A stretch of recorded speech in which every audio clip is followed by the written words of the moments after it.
All right. There you are. We got Hey guys, we got Chris at the airport. Oh, no. Yeah, he had to stay there. He had to spend there the night. He missed his flight. I did not. Patrick, how you doing, brother? Hey, I'm good. How are you doing? I'm doing very good, very good. I can see you putting on a little weight. Well, you know, Oh, is it? Maybe it's the beard. Maybe it's the beard. no, it's the age. You know, I'm trying to stay a little fattier because when you get old, you get all wrinkly. And if you're a little chubbier, you actually have a nicer skin. Smart. My mom says that too. I don't care about the abs. I just care about the skin. Yeah. How old are you now? 53. Are you already 53? Yes, sir. Oh, I didn't know you were that old. I'm sorry. Now all of a sudden, I look. You look good for 50. You look very good for 53. And I think if you shave the beard off, you'll probably look 40. Yeah, but I don't have that androgenic jaw anymore. You know, I got like real slim. Yeah. So I keep the beard. I liked my face before when I was using stuff and it was like real nice and squared. Now I just like you probably got black genetics too, and you just don't know. Well, if you ask my butt, I probably do. It looks like it. Yeah. All right, Chris, are you ready? Yeah. It looked like you're still checking in.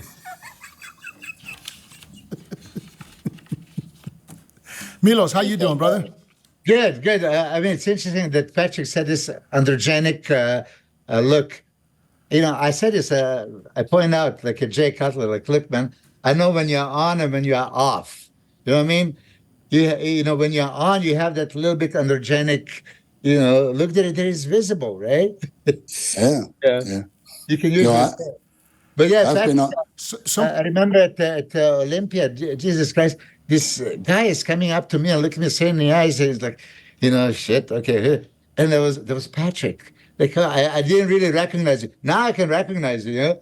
There was a couple of instances. I guess once I was in Switzerland in one of the shows, and you were backstage, and you know, I was there. I didn't even say hello because I didn't recognize you, I didn't see you. And then, you know, a few hours later, somebody told me, you know, did you say hi to Patrick? I said, Patrick who? Patrick Tuor? I said, no. So I don't know if you remember, that was like maybe 2010, 11? 2010. Yeah, something like that, yeah. But I you know, first, I say hello to everybody, to the tree on the street, you know, so we never really talk about it. If you took this as offense, I didn't really recognize you at that time. All right, I want to say something. I want to say something real quick. Chris, yeah, I like your background now and your picture better than when you're home. Normally, yeah. Oh yeah, it looks way better. Does it? When you're at home, it looks. Now it's clear. I can see you. You look better because you're in a better light, and your background looks cool. I like that. Well, thanks for all the compliments today. Wait till you see it on Sunday. All right. All right. Why don't we get started? We got Patrick on, one of the top coaches in the world for quite some time. I say one of them because there's a few of them that are really top. Okay.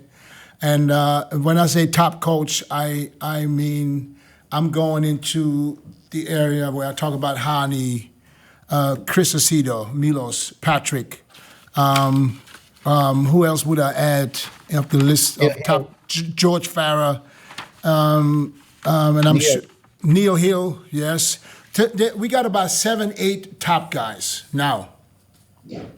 I know it's hard to say who's the best because you would have to judge them by the best.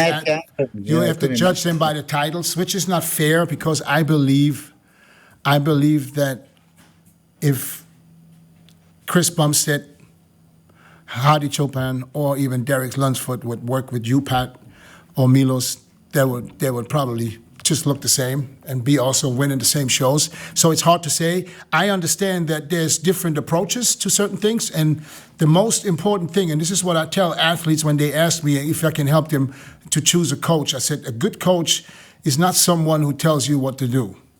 A good coach, in my eyes, is someone that can motivate you to do more than you're supposed to do. you know, and for you to be able to be calm and trust the process and just follow instructions. Now, why I wanted to talk to Patrick is simply because, I mean, there's one thing that I want to bring up right away. I had John on last week. You probably saw the podcast. You probably saw the podcast. Now, as a coach, Pat, you suggested John to sit out the shows now to, I think, add some weight. I don't know if he specifically said how much weight he wanted to add for the Olympia, which means he still needs to qualify for the Olympia. I would like to ask you, I don't know if you can talk about it, but what's the reason behind him by telling him not to do the Detroit Pro, which is coming up in 2 weeks, and qualify, and then having the time till the Olympia, because from what I understood is he wants to do the Tampa Pro. Yes. Which is the first weekend in August. Yes. So what's the thought process behind that? Well, look, it's very simple. Well, first of all, we had a discussion about Detroit, obviously. And my first thoughts were like, we're hot, we're good, we're in a roll. You know, let's just keep going till Tampa. But then I started thinking about everything and talking to John about it. And, you know, there's no right or wrong in this type of situation. Either way could have been very good to do, going to Detroit and try to get the win there. But things is, we have seen the best John so far now, and I want to see a different John next time on stage. Now, we can repeat the type of look we had, which I really liked at the Arnold Classic pre-judging in Ohio, where everything was really where it needed to be. Every show after that, I felt like we were 98%. We tried to push a little more condition, detail for the Arnold UK, but with the travel and everything, it just makes it a little more difficult. And I thought it was a really good look, but he was still missing a little of that upper body pop and a little more leg density. So that look, I think the judges have seen.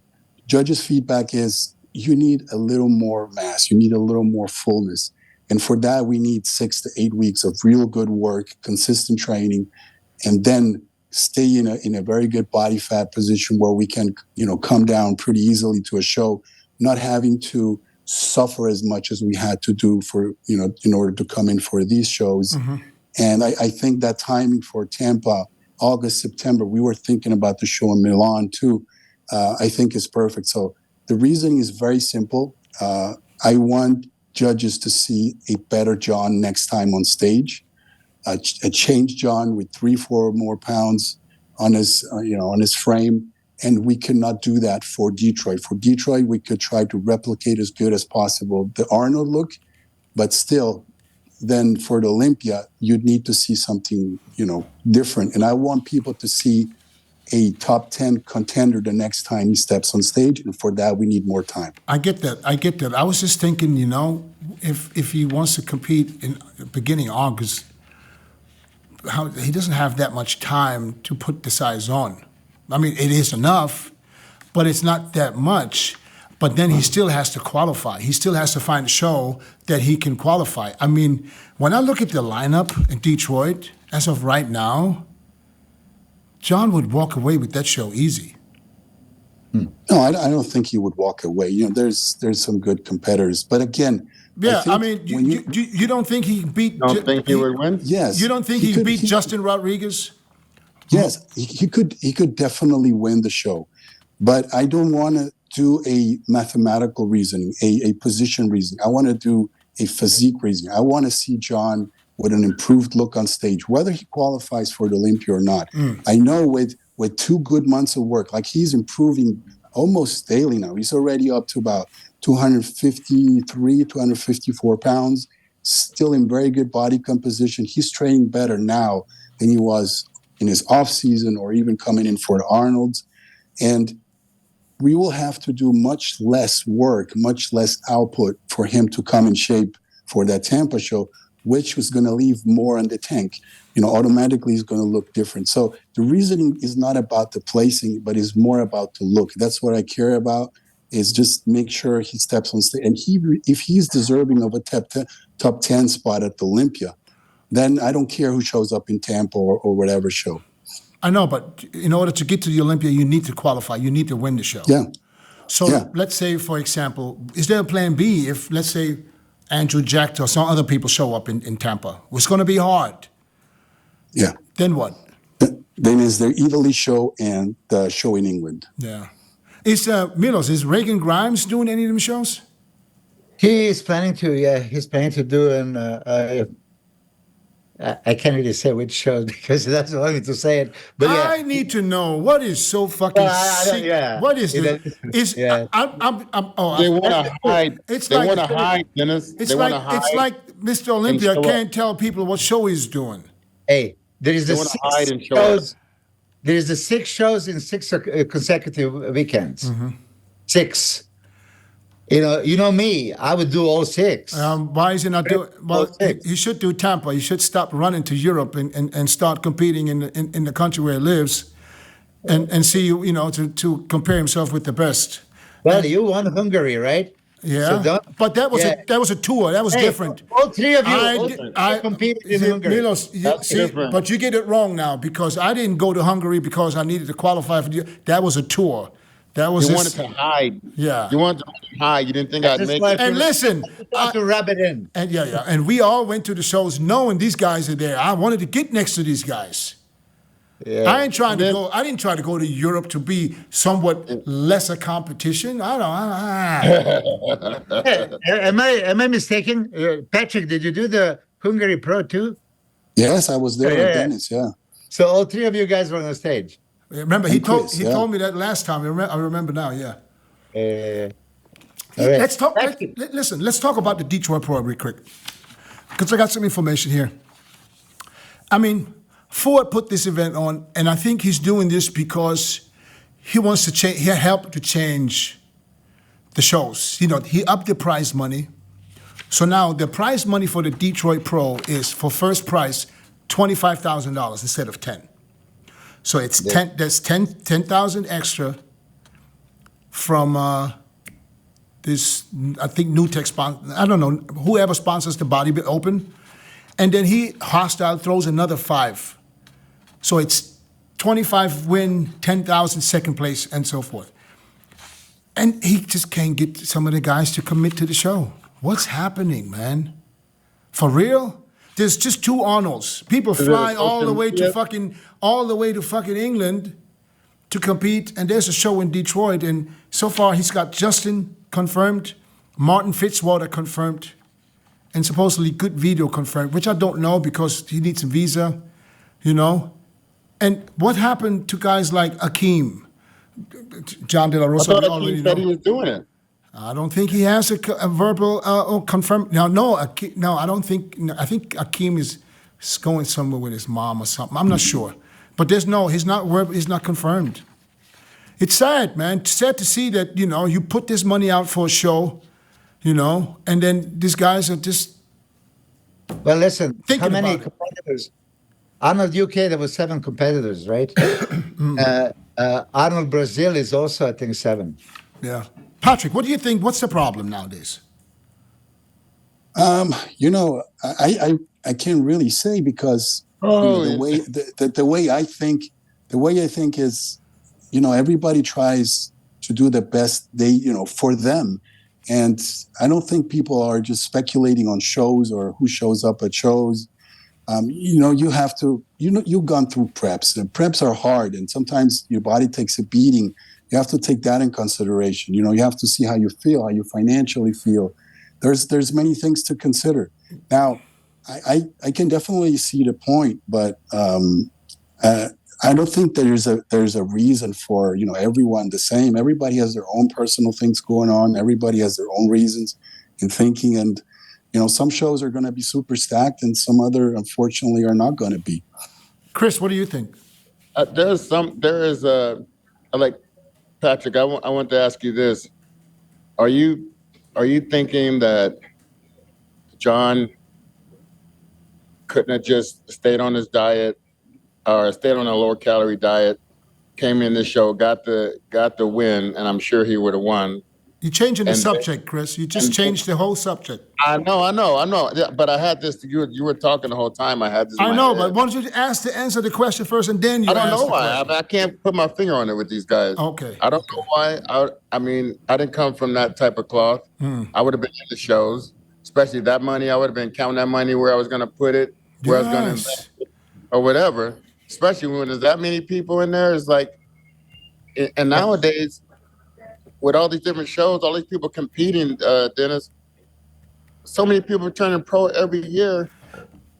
Wouldn't you be hungry to see where you land, or would you be hungry to see when you can get to the best competition in the world of Mr. Olympia? Yeah. Yeah. Can I jump in here? Sure. And I want to speak English here, Dennis. The show that you won, the Chris was second, and the Patrick competed, 2001. Hold on. There was 30 competitors. Oh, really? Okay? Really? Yeah, 30 competitors. And so here's the example. Patrick, you were going into the show knowing that it's Dexter and Chris and Dennis. And you had any idea you're going to be top 5? You know? And you probably didn't, but you entered for a challenge for being professional. You know, you didn't think of expenses and money making and all this shit, right? I'm sick and tired of hearing these people like, oh, yeah, it doesn't make sense. You know, Dennis, we started not even thinking of prize money. First time you get the prize money, there was like, oh, shit, this is a bonus, right? You have opportunity. It's a challenge. It's right there. So Detroit. Plus, it's an Olympia qualification. What the fuck are you guys doing this for? Prize money and all this shit, and hundreds of pro bodybuilders not entering. It blows my mind. I really don't understand. I competed at Chris. We competed in everything organized. Oh, it's a working day in the office.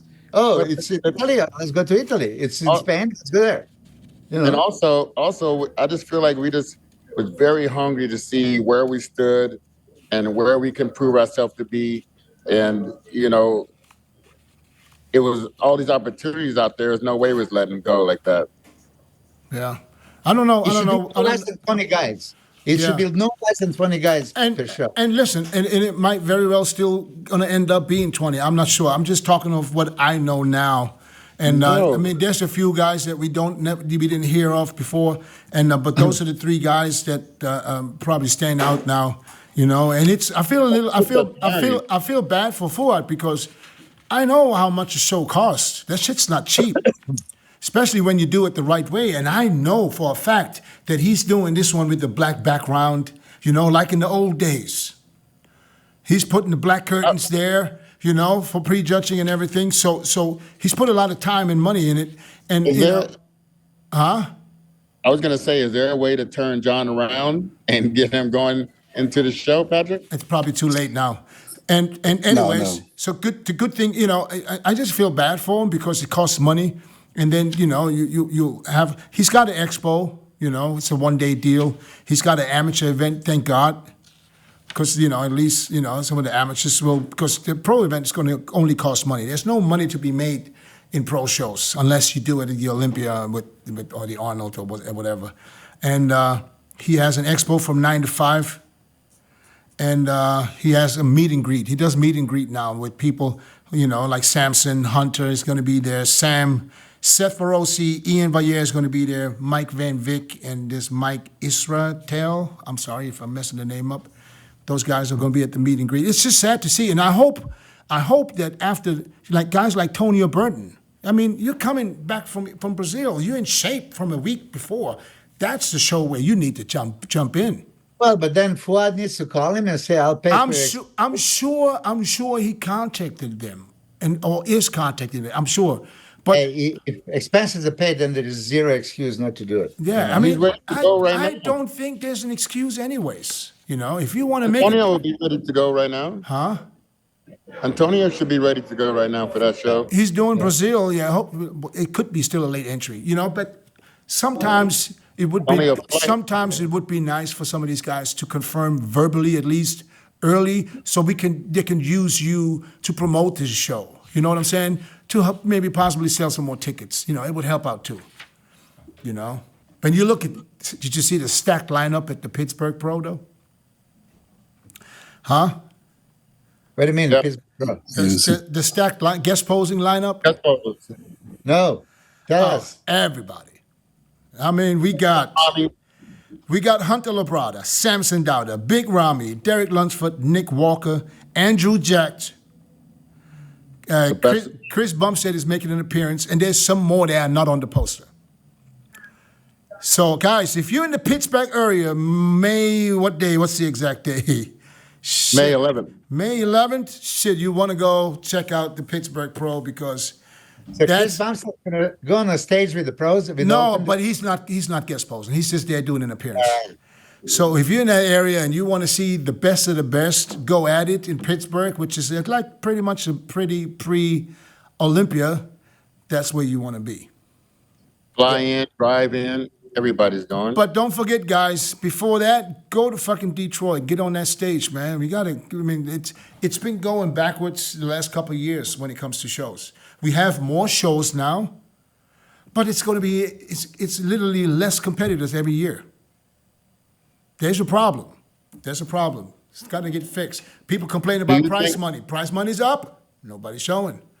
Yeah. Do you think if you bring the prestige closer to where less people turn pro each year, you know, have a bigger turnout to compete? If it was me, and it's not me, this is just what I'm thinking, okay? If it was me, when you sign the contract for your pro card that year, you sign a deal for 3 shows minimum. Okay, that's it. We don't need to give you we don't need pros that just want to show the pro card and change their fucking name on Instagram. We don't need that shit. If you're a pro, you want to compete as a pro, you want to get your pro card, you buy your pro card, get your pro ass on stage. Because you're not pro unless you just to get more clients. Huh? I feel like they're doing it just to get more clients. Who's doing it? Competitors are turning pro to get more clients. I know, but then these idiots shouldn't be buying pro cards. They shouldn't even, because for me, and this is just me, you're not pro unless you compete as a pro. Just because you got second at the Masters and you get a pro card doesn't make you a pro. Get your pro ass on the pro stage, and I'm talking a professional stage. You know what I'm saying? I don't want to. I don't want people running around calling themselves pros. I was like, what pro are you? A prostitute or a professional? You know, what is it? Pro what? Pisses me off, man. Yeah, you know? man. And listen, at the end of the day, you know, it's always the prize money. They said, now we have, you know, corporate sponsors that put the money up and put the money into each show around the globe. And now what's the excuse? I need to find a way to get there? Well, yeah, we always found ways. Listen, Dennis, to be fair, I mean, look I was competing for a $1,000 fifth place prize award. What is that, right? Mm-hmm. I mean, and Patrick, you were Baba before. Baba didn't have a prize money, right? No. No, yeah. So and then you came into the IFBB, right? And it's like many guys are going to the show not counting on the money, but counting, as Chris said, I want to see where I stand. How do I compare with these guys? You know, it's IFBB pro level. Shit. I mean, it should be a challenge. But Patrick, when I touch your subject, do you remember meeting you mid-90s and with Mauro Sassi, and you were a competitor? I do remember. You did win some prestigious show, right, in Baba, before you turned. Well, the world championships, European and world championships, yeah. No shit. All right. How many IFBB Pro shows did you do? 4. Yeah. So before I realized it's probably I wasn't good enough to. You know, my first pro show was with, you know, Ronnie Coleman, Dennis James, Jay Cutler, all those guys on stage. Which one was that? Which one was it? San Marino Pro, right? The Weider San Marino Pro, right after the Olympia. You were there too. World Pro Championships, yeah. Yeah. Yeah. Supposedly, okay, you were there. Dennis, you were there, right? Supposedly, Jay was super close to Ronnie. Chris Acedo said that already at that tour, he realized that Jay Cutler is closing down. Did you guys see that or no? I don't remember. No. Hey, That show, Ronnie was hands down just above everybody. Yeah. Dennis, you Yeah. were playing back with Jay from England. You know? I don't know, was it England where we came back and we ate up every sandwich they had on the plane? Yeah, that was England. Yeah, because you told us this Italy first. It's a World Pro Championship, right? So Patrick, so your first pro show is World Pro Championship IFBB. Way to go! And but he can say he stood next to the best. That's what you want. I don't want to stand next to people that no one knows who they are. You know, the funny story there I always tell is I was number 5 and Ronnie was number 4. And there was like little stairs going up into the stage. So at one point I was like standing under the stairs and I had Ronnie's ass right in my face as he was walking on stage. And I was looking back. I said, I don't want to step on stage. I was scared shitless. I said, this is crazy. So I turned around. And Marcus Rule is right behind me, right? So I'm like, shit, that's what you call a fucking sandwich. Yeah.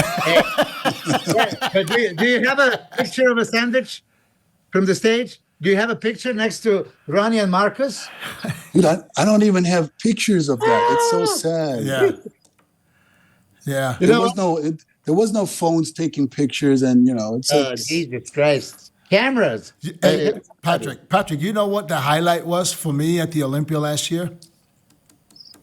Watching your reaction. For KEONE? Did you see?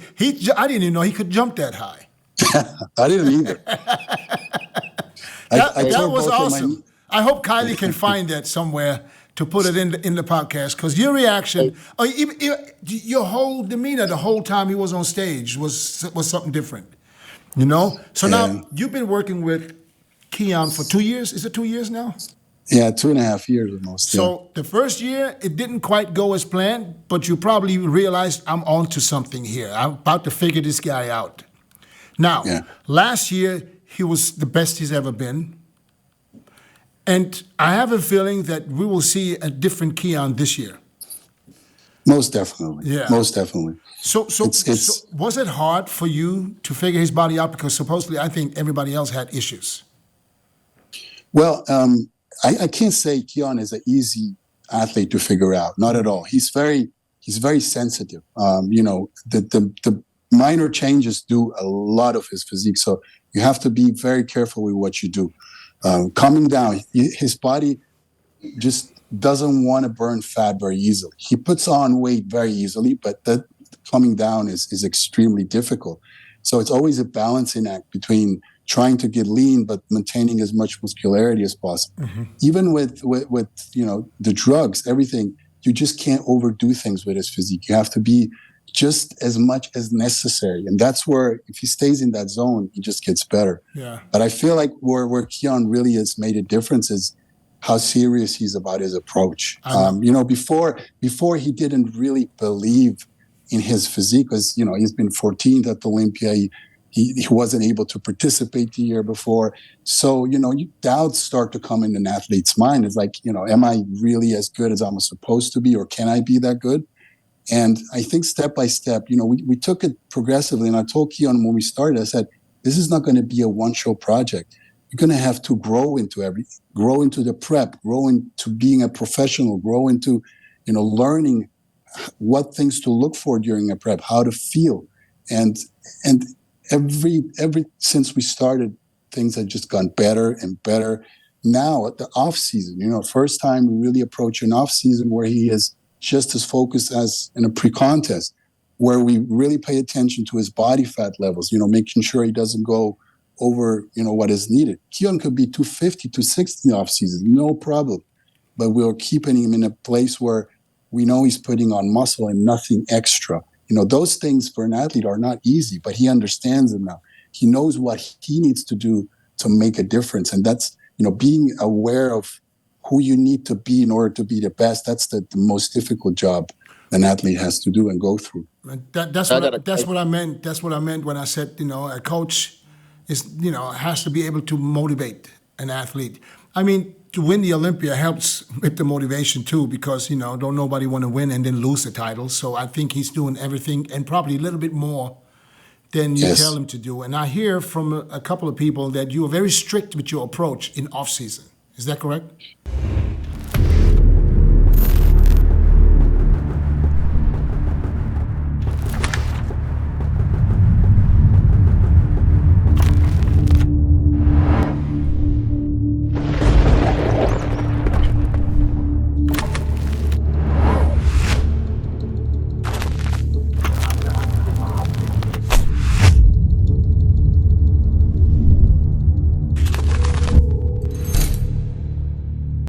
Well, I hear that all the time too. It's like yes and no. I mean, what does strict mean? I don't know. I don't know. I just.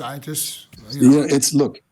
At the end of the day, what I tell guys, especially professional athletes who want to go on an Olympia stage, is you need to be a professional 365 days a year. You can't be a professional with just the 16 weeks before a show. You need to start approaching and treating your body in the off season just like you are in the pre-contest. Obviously, there's differences. You're not as dialed in. You're not in a caloric deficit, but treat your body with respect 365 days a year and train like a pro and behave like a pro throughout the whole year. Strict, that means you have a plan, put your eat on plan, and the closer you stay to that, the more understanding of your body you will get. The more disciplined you are, the more you're going to build off of that. If you're able to do 3-4 months of off season without wanting to go and have cheat meals or skip a training, that builds your character. That builds your mind. Just becomes stronger. You become proud of what you actually do, and that carries into a pre-contest.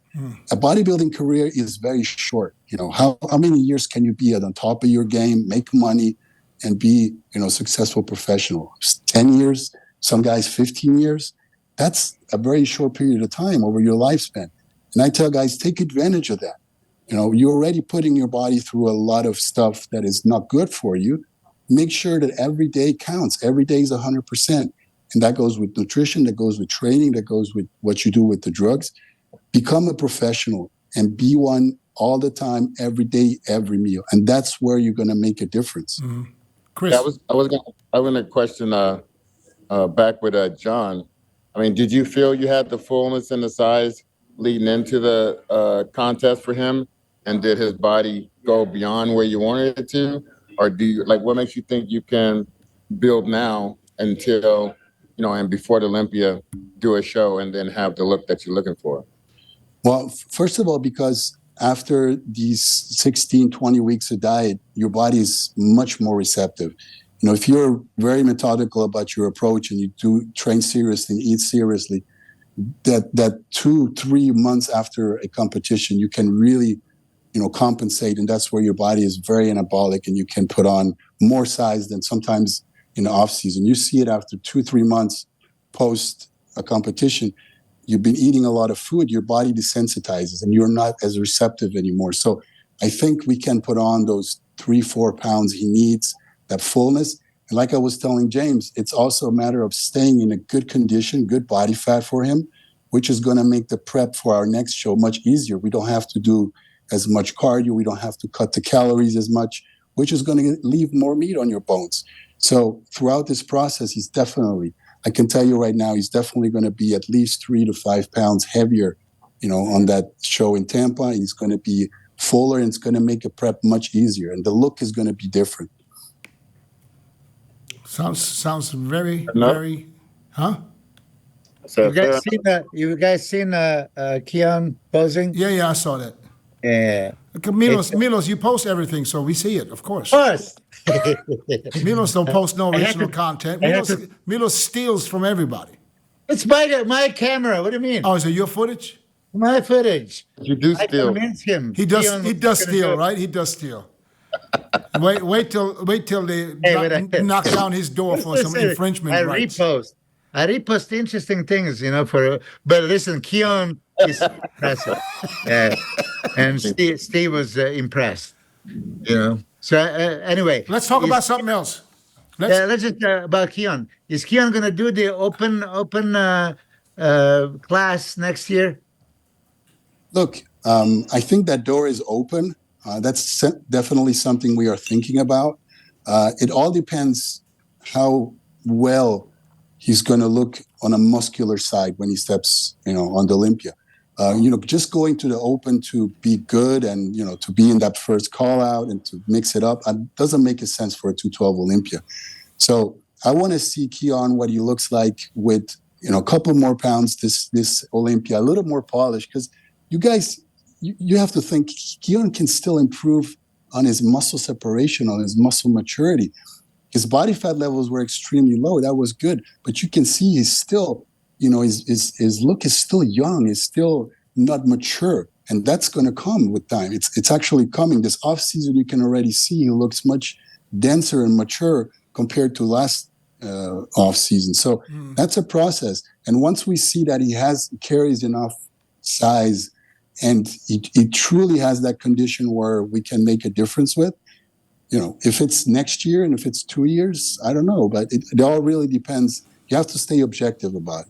How much did he weigh at Olympia? 200 pounds pre-judging, 199 for finals. So he has that much. He can gain another 11 pounds, 12 pounds. Yeah, that's what I'm saying. And he looks just as big as anybody on that stage. Bigger. So there's room. He has a very big 212 frame, and he has the best lines in the 212, and probably the best lines in bodybuilding overall. So a little more size in the right places, and he can do very well. But again, it's like I was saying, he needs time. It's not something you want to rush. It's not something you want to get excited about now and say, oh, let's do it. Let's, push everything. Let's get big. He needs to grow into that physically and mentally. Let him repeat his title. Let him show an improved physique. Let him, be aware that the open classes becomes more realistic. Well, Derek showed it to everybody that it is realistic, and I think KEONE is even a bigger guy, or was. Absolutely. I don't think Derek was as big as KEONE when he was in the 212, even though he was closer to the limit. But KEONE just he creates more of an illusion because he has that great shape also. Yeah. But when he comes to, for me, it's almost, he could go a similar path to Derek. I don't see why not. He has the great quads. I think KEONE's quads are more balanced to his upper body. Well, I don't know about Derek's now because he probably put on some more size in his quads now. But I think this could be the same picture. Same picture. When he turns around, it's the same thing. Crazy. Yeah, but think about it. Derek was guest posing like 250, before 212 division championship, right? And he had a hard time squeaking into the division. But was he really 260? I mean, 247. They say it was. But listen, bodybuilders, man, come on now. Exaggerated. He looked. Let me put it this way: he looked like it, but was he really 260? It's like Hardy saying he's 260. 258. Maybe he was 240. I'll give him 240, 240. But I agree with you that KEONE looked way bigger than 199. Jesus Christ. But you remember we had him on and he said it? He's under 200? I don't remember. Yeah, I remember that. Look, all I can say is a 210-pound KEONE with slightly better condition that we saw at the Olympia last year can be in the top 3 open Mr. Olympia. But we're not there yet. We still need to get there. So if you say he could be a top 3, let's imagine KEONE at 210. Who does he kick out at the top 3? I don't know who kicks out, but he can stand next to Derek. He can stand next to HADI shape-wise. He can stand next to SAMSON shape-wise. And with the glutes and the hamstrings that he had last year, a little deeper and that little more crispiness through his back. That's going to be a crazy looking. Okay, I get it. So he kicks out SAMSON. Well, depends how SAMSON shows up, Yeah. Well, we already know what SAMSON looks like. Is SAMSON somebody that would interest you? Who wouldn't be interested in SAMSON? Did you guys connect? Did you guys connect? No, not at all. No. I wonder who's he choosing to help him to get ready for shows. What would you change? That's a great question for you now. You see Samson. You see what his problems is, or you see what his strengths are and what his weaknesses are. If Samson would come to you today and say, Pat, I want to give it a try with you, what would you change? Or what would you do to change his physique condition-wise to the point where he can be in that kind of shape that he needs to be in? You were asking me an impossible question. No, come on now. Come on, give me something. It's truly impossible because I have no idea what has been done. I don't know. And probably, well, if you have a question, we got the coach, ex-coach right here. That's what I'm saying. I probably, if I really wanted to help Samson, the first thing I'd probably do is call Milas and say, okay, Milas, give me 1 hour of your time, please. And if you would be so kind, we have another 50 minutes, guys. So it's that's me and Chris. We're gonna sit back and watch. No. But there is no magic. There is no magic wand trick, or there's so many things. The psychological factor. How Milos knows this better than anybody. How well is he coachable? How well can you get to him? How well can you get certain things done? Those are all speculations. It's impossible to say. Milos is a fucking awesome coach. Okay, so now let me ask you this, Pat. Let me ask you this, though. So what if you don't know who his coach was before and you have no connection to his coach? What do you do with a guy like Samson? Well, how do you start? I'm speaking hypothetically, okay? Yes. The first thing I'm going to look for is that his off-season weight doesn't go up as much anymore. I keep him much lower with the weight. I saw weights way over 300 pounds. Absolutely not necessary. Keep him really on the line. Don't go so far away with those tissues. Don't stretch that skin so much. Make sure you stay much closer to what you need to be. In order for you, when you start coming down, you have room to play. Sometimes people don't understand. When you go so full in the off season, when you have like 40, 50 pounds difference from stage weight, your skin is a tissue. You stretch that. Your glutes, your lower back, everything is stretched. And then you pretend that in 12, 14, maybe 16 weeks, everything sucks down again and stays, vacuumed on your muscle. Some people have elastic skin. It doesn't happen. For example, KEONE is like that. You can see him be lean, but all of a sudden his skin looks like when he was 230 pounds. And he looks much softer than when he actually shows up on stage. So the midsection, why go so heavy? Why put so much food in your system still? Once you reach a certain level of muscularity, those are all things that I would consider for you to, do everything necessary as far away as possible from the show to when you get actually into contest prep. If you don't have to kill yourself, you don't have to do hours of cardio, if you don't have to, take a bunch of thyroid hormones or whatever you need to do to get in shape, make sure you put yourself in a position where all those things are not necessary and you're actually playing offense. Don't play defense. I see a lot of guys coming into contest prep and they have to do certain things. And a contest prep functions well when you can do certain, when you make the calls. This is what I want my body to do. This is what I want my body to go. And you know exactly where you start and how everything is going to evolve. If you start a prep, maybe you ate only 3-4 meals, you eat junk, you're heavy, you're, train without really consistency. And then you start a prep and say, now let's get in shape. We're not all Kevin Lebrones. We don't have all those type of genetics. So put yourself in a position where you don't have to react to what's happening, but you can act upon a prep. And that's where, things really start clicking. Yeah. Makes sense. Makes a lot of sense. How good was HADI Chopin in Columbus? Oh, crazy. Man, I swear, I watched that live stream about 3-4 times again and again and again. I even talked to John about it. It's like, look how he, aside from his crazy condition, which was something else. I mean, aside from that, just the way he stood on stage, the way he hit the poses, his demeanor, his stage presence. There was not one time anything was out of place or not planned. The guy is a machine. I'm a fan. I'm a fan. The last time he was on the stage, he got a bad taste in his mouth. So I'm sure he was ready to make a statement. And I think that's what he did. Hey man, I gotta run to my plane, brother. What time is your flight? I know I cut it. Keep I knew you the were gonna say that. on. Let us see. 450, How fast you're 54 going. minutes. Huh? 454 minutes. 54 minutes. You want to go on the plane now? No, I gotta take a train over to the other side. I don't even know. Go, man. Oh, okay. Go ahead, man. Okay. Go ahead. Okay, go ahead. Don't All worry. right, man. I'll see you guys cover for later. you. Don't be coming back for no half a podcast no more.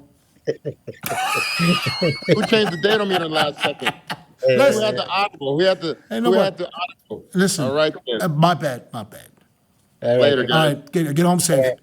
Yeah. I mean, yeah. What do you think, Pat? What do you think when you see a guy like Hadi in Columbus? Not so much in England, but Columbus. I mean, I said this immediately after the show. I said, Hadi like this would be Miss Olympia still. Now, Well, how hard will it be for Derek though to keep Hadi away when if he comes in the way he did in Columbus, or maybe even a little bit better, if it's even possible? well, again, we're speculating because it's two different stages, two different lightings. It's hard to say. Yeah, but we know their bodies, so we know their bodies, we know their strength, we know their weaknesses. It's instinctively, from my gut, when I saw it, I said, I don't think Derek's strong double bicep from the back is going to be enough to take over that type of Hadi. That's my gut feeling. Yeah. But again, you have to see him on stage. I just think from the front, from the side, on a muscularity level, balance, upper, lower body, that's a hard athlete to beat for anybody. Yeah, and I think we have to give Derek, the benefit because he took this time to put on the size and probably work on the maturity that he didn't have last year. So I expect a better Derek coming to the Olympia this year. Derek has that, back double bicep, which is, in my opinion, one of the best of all time. That condition, flows, detail is crazy. He just lacks that hardness through his upper body, shoulder, chest, arms, which is exactly the strong point Hadi has. So it's like Derek wins from the back and Hadi wins everything from the front. From the side, I still have Hadi. Even though Hadi is not like the craziest side shots, it's still, in my opinion, better than Derek. So it's going to be a fun battle to watch. I mean, too much detail. But Tyler Mannion gave side shots to Derek in his analysis after the Olympia. And look, Derek only impressed all of us for years now. I mean, really. But he won Olympia 2021, the 212. Then Pittsburgh, guest posing, it was freaky. 2022, he shocked everybody on the stage, and it was super close, right? He could go either way. I mean, let's give him a credit. I agree with you, Patrick. You can't compare Hadi from these lights with a Hadi on those lights, because we've seen Hadi on those lights next to Derek with the same lights. And Derek kind of squeaked in. Okay, is this deservingly or no? God knows. What you talk about, back double biceps, I think that Derek has the biggest V-taper differential from the back with the craziest glutes. But shoulders and arms, cannot compare to, let's say, Ronnie Coleman, back double biceps, you know what I mean? And stuff like that. Hadi improved his back double biceps big time. Hadi has a good lat spread from the back to the point it can be, debatable. Side shots now, okay. Derek has a better lower body from the side. When you look. Better hamstring drop. Yeah. Better hamstring, all that stuff, more detail. I do think that he is fuller. One thing about Hadi that you can see, he has a super striated chest, but kind of flattish. Yeah. It is visible sometimes. He's master of presentation and angles that he takes, but there are moments that you can scan from the side and you see it's a little bit flattish. Well, his shoulder overpowers his chest on that side shot. His shoulder is so wide, rear to front delt, that makes his chest look sometimes a little narrow, flat. But it's not a two-man show, for sure. SAMSON is there, so close. Andrew Jack is I coming. don't think it's that close, Milos. I'm honest. I'm going to be honest with you. I thought it was closer until I saw them next to each other in Columbus. It's not close. It's not close. Not yet. And we're all for. Nobody You talks think it about is, Big yeah, but, Nobody talks about Big Ramy anymore. Well, I mean, this is what happens when people just stay away for a while. I mean, people who stop talking about you. It's normal. That's just the way it is. And that's why I always tell people, I said, listen, when you're not around for a year and a half, people talk about someone else because we need something to talk about. You know, of course. He's still alive. He's still alive and kicking. You know, he's not dead yet. So, are you working with Ramy now? I'm not saying anything. I'm just saying. No, I'm just saying. Yeah, but I agree with you. Whether you work with him or whether you work with him or not. I mean, Ramy is always a threat. If Ramy can come at his best, he can come in, and I think Ramy has I'm gonna say this. I think Ramy has a better shot than SAMSON. If he can come back, if his arms is back, if his triceps is back, if his back is somewhat back, yes, I think that because he has a bigger wow factor. That's just my opinion. That's just my opinion. A good Ramy is like a bigger version of HADI. You know, obviously not the same details, but it's like muscularity wise and the way he takes up space on stage. There's no other athlete like him. Right. And I still I feel if Ramy gets hungry, if Ramy is focused, you know him well, Dennis. Yeah, he needs to stay focused. Not get focused. He needs to stay focused. And if he can do that, if he has someone in his corner, and if everything is working, and if he's healed, he's dangerous. We already know he's dangerous. I mean, if you just look at him, this let's go back a year. Look at him at the Arnold last year. Yeah, I like it. That's a dangerous Ramy. I mean, he was 300 and something pounds on stage. He could be a little bit tighter, but he was good. So if you bring that back with the back that he used to have, I don't know if it's possible. I don't know. Like, I have a feeling that Patrick is working with him. I'm just saying this out loud. No, I'm not saying that. Okay. I know you're not saying it, but you don't have to say it. You don't. No. Listen, I just have a feeling, but it doesn't matter because there's several guys that he hasn't worked with in the past. That is, it's worth to give it a try. Like I said, he is a major threat. If his back is healed and his triceps is healed, he has everything. He has everything. And at the end of the day, if he can come in super conditioned and not worry about the weight too much and stays focused and believes that he can win it again, I think he's a major threat. I think he's a bigger threat than SAMSON. That's just my opinion. And, I think also now Ramy there's pressure. There's always pressure there when you're Big Ramy, no matter what. Yeah. There's always expectations. But, when people start counting you out or people don't start counting so much on you or they don't actually think they're going to see so much on you, when you step on stage and you are ready, there's much more, the perception you have of this athlete is much more. When you have, that idea of Ramy when he won his first Olympia, that crazy hard look on stage. And then every time you step on stage, people are looking for that. Mm-hmm. You create a picture in your mind of how you need to be. And even though you might be super good, but you don't reflect that, then all of a sudden, everything is bad, even though maybe you're super good. Now, I think the image people have of Ramy is like, he's not that good anymore. So when you actually step on stage and you bring the goods, the perception is going to be different. You're going to get rewarded for it. I get it. You still want to be out there. I mean, you still represent the biggest organization in the world when it comes to bodybuilding. You want to be out there. So I think it's great for him to go to Pittsburgh. Hopefully he shows up. Knock on wood, he shows up in Pittsburgh because he needs that. Because he's standing next to these guys. And that's where we get a nice little preview. I think this is going to say a lot. And then, who knows? Then we might have something to talk about all the way till October.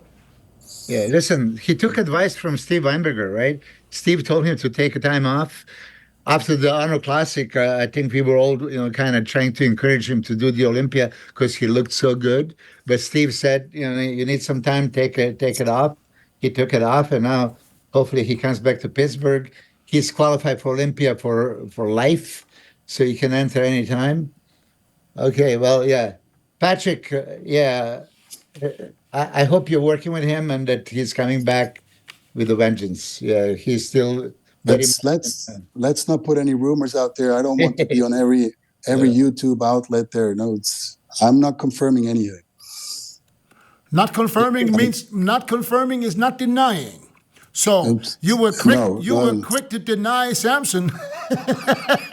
No, you asked me if I. Let's not say no more. We don't even talk about it. No more.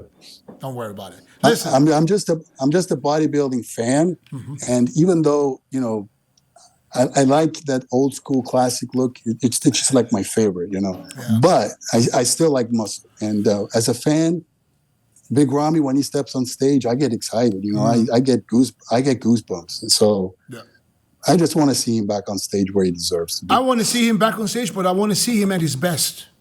I don't want to see a Ramy that, you know what I mean, should have stayed home. I don't think Ramy is stupid, and if he doesn't look like he's supposed to look, he's not going to do it. Yeah. I don't think so. I want to see him at his best. If he comes back at his best, he can do something that only Jay did until now. Yeah. That's win the title back. As you like the muscle, how do you like Nick Walker's chances to win the Olympia? Well, I'm not the biggest fan of his physique, but the guy comes in as muscular as they come. He comes in great condition every time. He has those crazy back shots with those hamstrings that look carved out of stone. And, he can expose a lot of people. He has that big midsection from the front, which he compensates with very deep, nice abs. So he makes up for that. So I don't think we can rule out Nick Walker. On a good day, those other guys are maybe a little off, or they display some type of not 100%. Nick Walker is a candidate. Nick Walker can beat everybody. Absolutely. Yeah. How about Andrew Jack?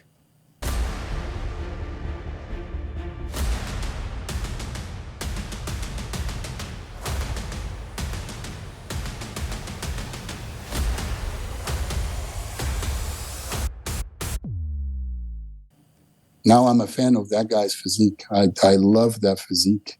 It's beautiful. I feel like it's always kind of you don't ever know what kind of Andrew Jack you get in terms of condition, especially from the back. So if he's able to get his glutes, hams to a very good spot and maintain a certain type of muscularity without losing that, he's another guy who can be very dangerous for the top three. Sometimes I feel like, especially in that front double bicep, which either you hate or you like or you love, because it's very weird looking. But sometimes I feel like with those long arms, the arms look a little undersized compared to the legs and midsection. And his front lat spread is not like the prettiest. So, his structure is different. It's like nobody else on stage. He's very different looking than anybody else. So it's hard to kind of put him next to somebody because he doesn't fit in any type of mold. It's kind of like Nick Walker too. Nick Walker has his, type of physique, and Andrew has a totally different type of physique. So a lot of times it comes down to what the judges actually like more. It's not even, being in shape and being perfect. It's just like, how do you look next to the other guys, and how well do the judges perceive your look? But personally, I'm a big fan because he's, especially that midsection. Who doesn't love those down carved abs in the front double bicep? It's crazy. It's crazy. Interesting to say. So you either love or you hate his front double biceps. He has very characteristic. In this posing seminar, somebody asked Steve Weinberger, how about the front double biceps, how you should hit it. And then he pointed out that Victor Martinez doing it twisted, right? But it looks great on him, and they encourage to do it. I know that Tyler Mannion didn't particularly like Andrew Jack's twisted frontal bicep. He kind of, if you compare the positions, you kind of want to have it the same. But you said that his arms were kind of smallish comparing to the rest of the body in that pose. Well, when you look at his midsection and then just how the lats flare into his arm, like there's a big gap between the lats and then the arm. You know, when you have that perfect front double, it's like your tricep almost, your lats are continuous of your triceps, you know? Like look at when Derek Lunsford does it, you know? It's like everything is like flows like a V from the back into his arms. And I feel like with what's his name? Andrew. It's like there's like the lats and then there's the arms. It's like I just miss a little flow in there, you know? But again, so some people love it. Do you think it's the lack of triceps or the lack of lats? Well, probably it's just he has so long. Look at how long his tricep actually is. So in that pose right there, I feel like even though he has big arms, just how wide he is and how his midsection and lats flow into each other, it makes the arms. I feel like sometimes they take somebody else's arms and put it on his body in that front pose. You know, it's like it doesn't match like a perfect flow front double. Like look at Hunter Labrado when he does his front double bicep. Everything is like flows in there. Even Hadi now. Hadi's crazy how that lat just goes into his arms.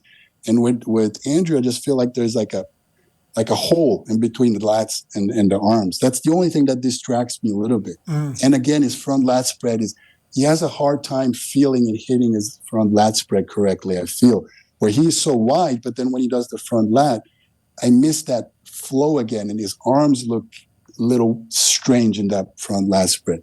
Again, we're talking winning an Olympia, okay? I'm not talking, it's good. It's crazy. Yeah. But I like it.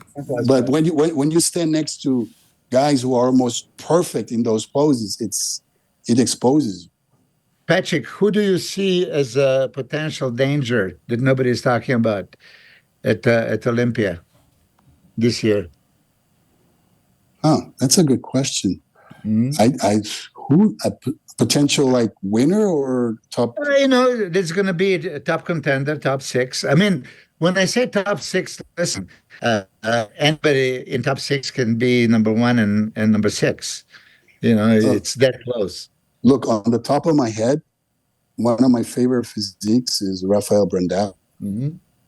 That guy, if he is a little crispier with the same muscularity and fullness that he displayed in Ohio, that's hard to beat because he has no flaws. He looks really good from the side now. His back double improved a lot.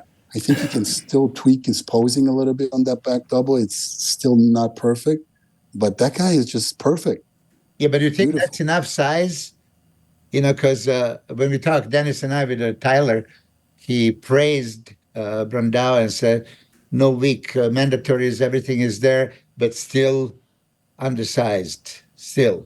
So it looks like, and Neil Hill wants another year and a half to put some size to really be competitive.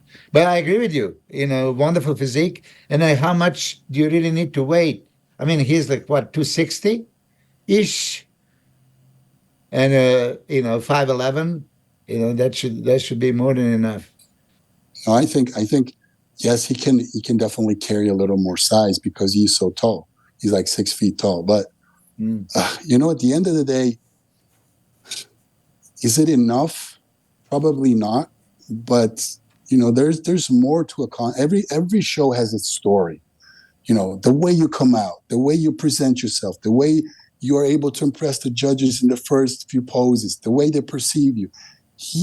For me, he's a definitely top 6 candidate. So you like, you're classic, but you still like muscle. What do you think of NECKZILLA? Oh, it's a showstopper. It's like, it's crazy to look at. It's a physique. I don't see him in the top probably 10 at Olympia simply because that structure has too many flaws. It's there's too much. Can he qualify? He definitely can win shows, most definitely. But I just don't see him. If you take the top 6, 8, 9 guys, they are structurally so much superior, and you can be as big as you want. It's just, he's impressive. And honestly, no, I didn't see him. Okay. I didn't see him in person. I did. So that's why I felt the same as you. Just what you just said, that's how I felt when I saw him off pictures. And Milo's the same. But when he stood next to these guys, I would never believe before I saw them compare it that he could stand next to Samson in the ab and thigh shot because of his block heel waist. And I think that he beat him in the ab and thigh. So when he stands next to these guys, he's just so overwhelming in some shots or some body parts that it just sometimes you forget to pay attention to the weak body parts. It just happens. So he looks better when he stands next to guys than when he's by himself. Does that make sense at all? You understand what I'm trying to say? So he's more impressive. And when I saw him in person, I saw him in Dubai at the Dubai Muscle Show, which was like, 2 weeks after the show? Yeah. Bro, I've seen all of them. Size-wise, you can't shock me. The dude has, Yeah. I wanted to jump in also and ask Patrick probably most important question. I was in the middle of trying to say something. Just literally in the middle, I was trying to say something, and you cut me off, man. Just hold on to the mute button. You might have to mute him too. So, and when I saw him in person, I was surprised. I was surprised how big this guy really is. I would never in a million years believe that someone can have these quads and have the matching calves. Oh. Those calves should be thighs. That's how big they are. I mean, if I had to put a tape around there, I would say they're at least 26, 27 inches. Milos, Dexter was with me. Dexter couldn't believe that they're real. He had to go touch them. Unfucking believable. They don't look as big in videos or in pictures. When you see him standing there from the front. 27. That's a good tie. I'm telling you, bro. Maybe I'm an inch off, but I guarantee you at least 25 and a half. Sure. If I'm going by my arms back in the days, I had a good 23. His calves was bigger than my arms. I mean, like. Yeah, but do you, Dennis? Do you see him beating, Hunter Labrada, Andrew Jack? Do you think with that structure, no matter how big you are? I don't know. He's too young. He's too early. I still think that he has to make some improvements. He needs to bring his shoulders up. And if he brings his shoulders up, he will create more of a nicer V shape. Because right now, because of that big neck and the lagging shoulders, and I'm saying lagging shoulders, even though when you see him, his shoulders are big, but compared to his arms and to his chest, his shoulders lagging big time. And until he fixes that, no. Once he fixes the shoulders and he gets, because you can see when his muscle is still, it's fresh. This is not abused. You can see the lines everywhere. If he can get conditioned, he reminds me of a Ronnie Coleman condition with the chest all the way up, and everything is literally fine details that you don't see on everybody today because most people are shot up to the point where there's so much scar tissue you don't see the detail. You see what I'm saying? So if he does everything right, which I don't know if he can do it because he's still young. He's not used to this, and I think, we're seeing already that he's pulling out of shows left and right. That everything is not smooth there in his camp. I'm not sure how and why, but he's 28, so he's still young. He still has time to make the necessary, hopefully, improvements. But as of right now, absolutely, I don't think so. So Dennis, you compare him. I'm not comparing him to Ronnie, and I don't say that. No, but you compared it. He has ability to maybe get there because condition. Yeah, not Ronnie's shape. I'm talking about his detail. Yeah. So do you think that, Patrick? When you look at NECKZILLA and you project, if you diet him down and do what you need to do, can he get in that kind of crazy thin skin fibrotic conditioning? Well, I actually was surprised by the condition that I saw in him. That's absolutely right. What Dennis says. I saw that, that muscle pop, that crispiness, and he was lean. Especially that back double bicep. He had a lot of detail through that back, which is the hardest thing to do. So I can see what Dennis says. Where I have a hard time, looking forward is the way he is blocky looking. When you start adding weight to your body, you can't just add it to your lats, to your arms, to your shoulders. The body doesn't, it doesn't work that way. You just get bigger. And I just feel like as he's going to get bigger, if he is, which he needs to, especially through those lats and shoulders and everything, that waist is going to get bigger too. I've never seen anybody, put on size of lats, shoulders, arms, and the waist not really coming in at the same time. You said Ronnie, but Ronnie had like such a waist, and he already had 25-inch arms before he even, as a natural. So the starting point is different. The structure is different. Yeah, but think about it. So what would you do? For me, it's a no-brainer.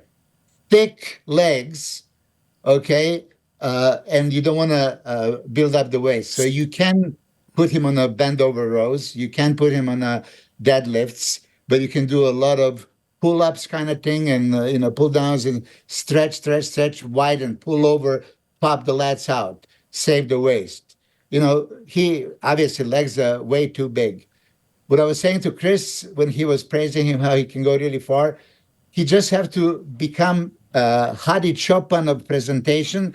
How Hadi created V-taper all of a sudden. We were saying he's kind of getting blocky, and then he shows up on the stage like V-taper, like MF, right? So that's what NECKZILLA needs to be. Shoulders out, lats out at all times. I mean, that's practice. Like you said, nothing Hadi did on stage was not already 2,000 times rehearsed.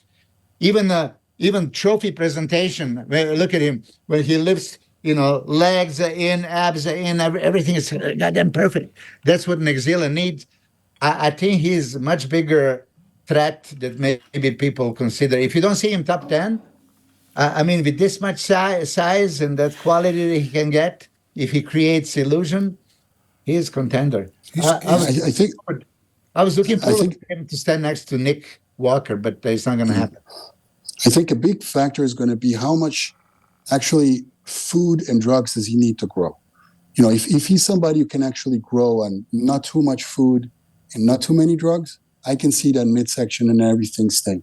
If he's somebody who needs, 6,000-7,000 calories just to stay full and to get his body through the day, then on the long term, I see it very difficult for him to, actually stay that way. I have a feeling that he's the opposite. I don't know why. Well, then, I don't know why. I haven't talked to him about this. I don't think Chris will even know. But I think he's one of them, because, listen, he's 28 years old. He had no experience. He still doesn't have the experience. So everything that's there right now, I think, was just gifted. So that's why I believe that it's maybe not as crazy as some people would think when they see him. Ramy is the best example.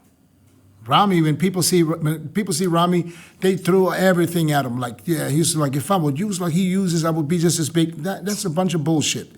You know what I'm saying? And therefore, I believe that if the right guy gets a hold of him and has him under his wings and can teach him from A to Z everything, I think he can be a top 10 guy. I think he can possibly be a top 6 guy in the future. I'm not sure.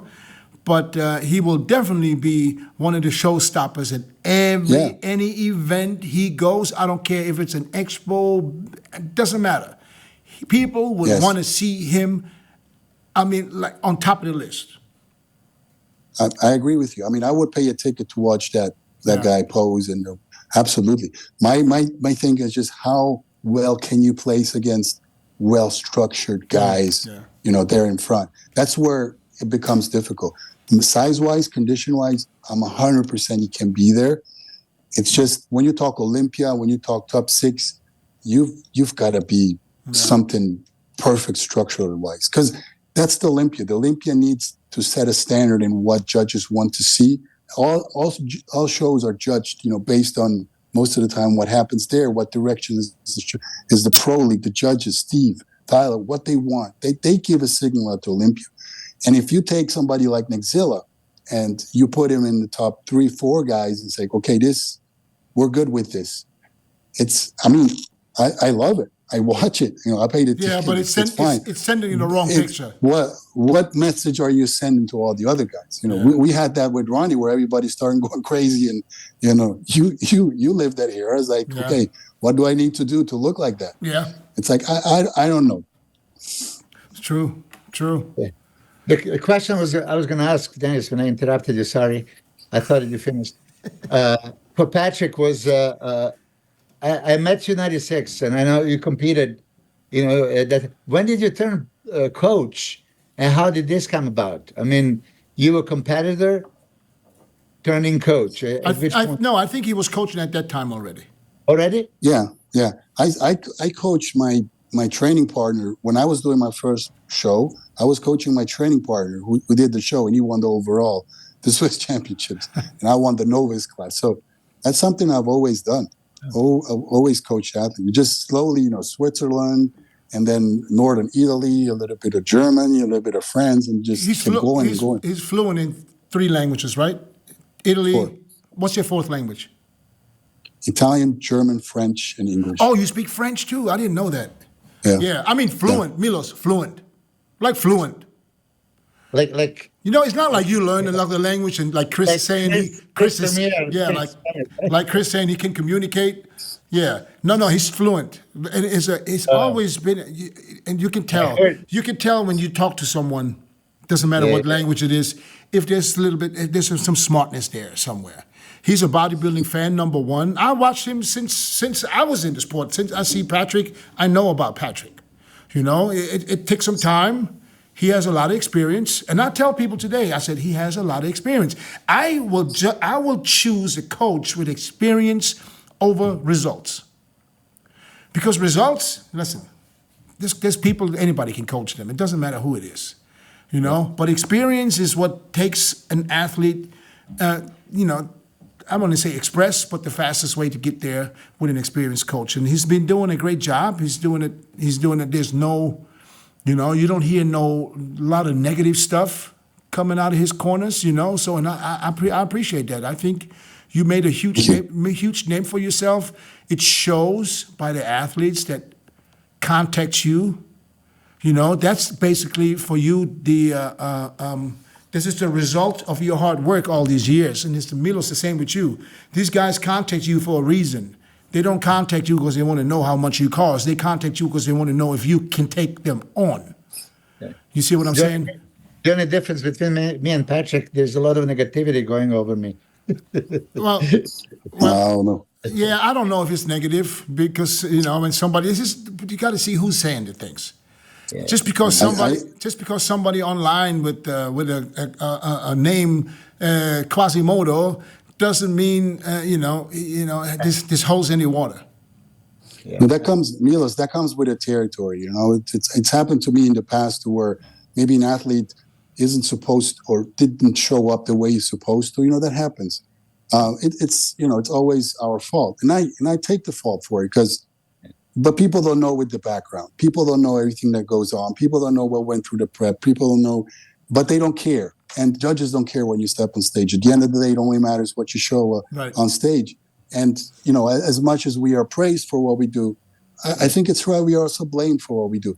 Where I have a problem is when people speak without knowing what's actually going on. That's what kind of bothers me sometimes. Is like you're only judging what you see, which I get.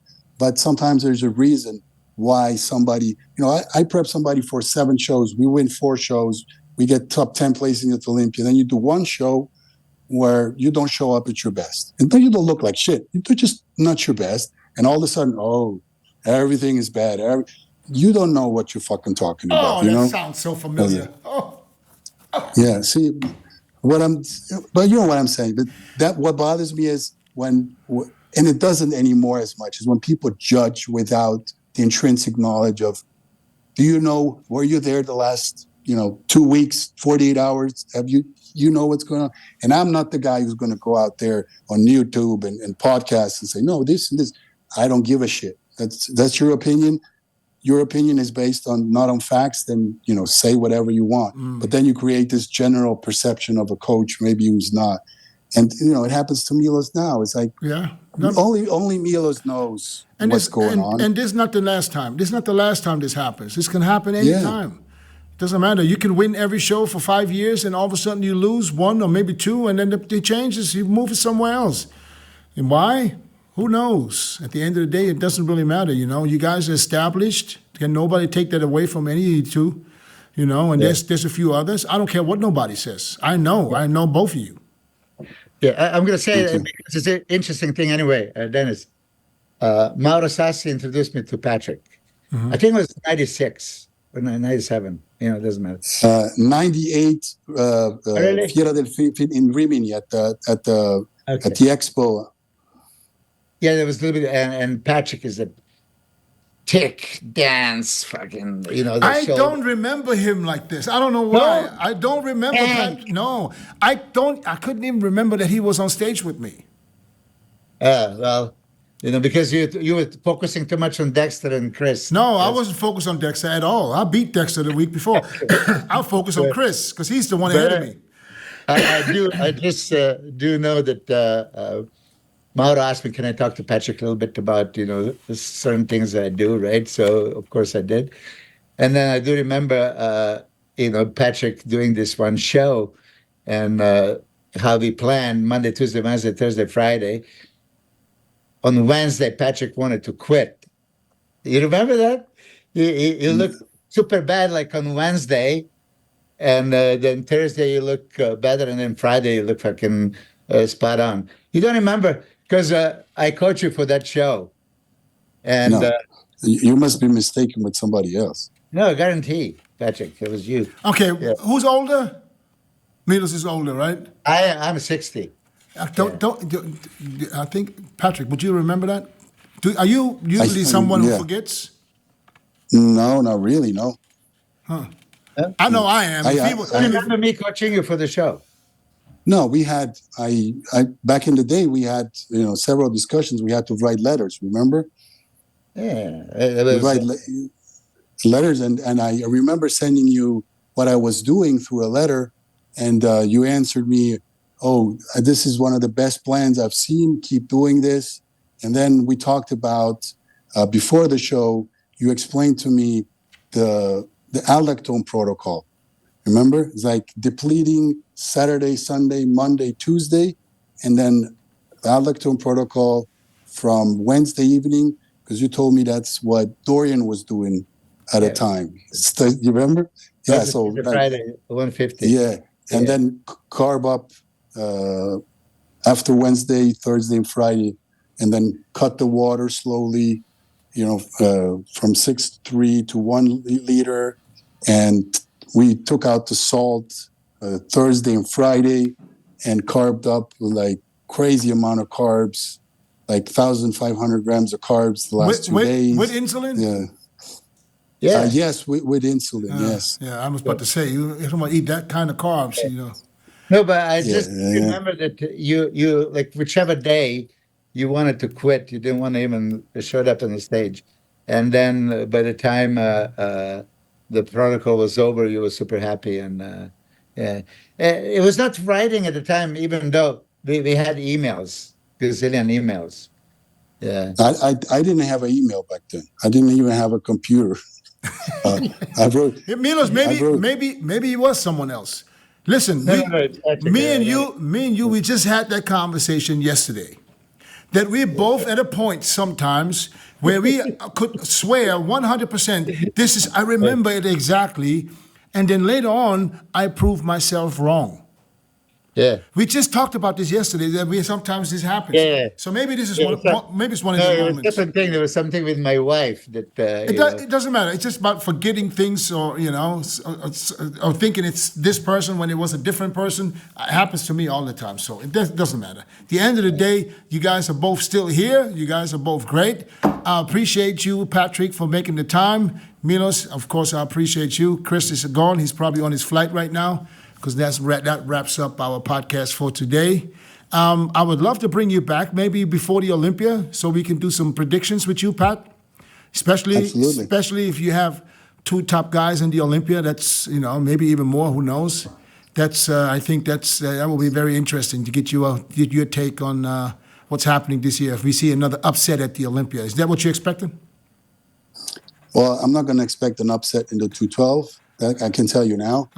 But I might have a surprise for the classic division, and maybe for the open division. We'll see. Can you talk about the classic? Who it is? Well, his name is Stéphane Matala. He's a classic athlete from France. I know who that is. I know. I seen his Instagram. I think I know who that is.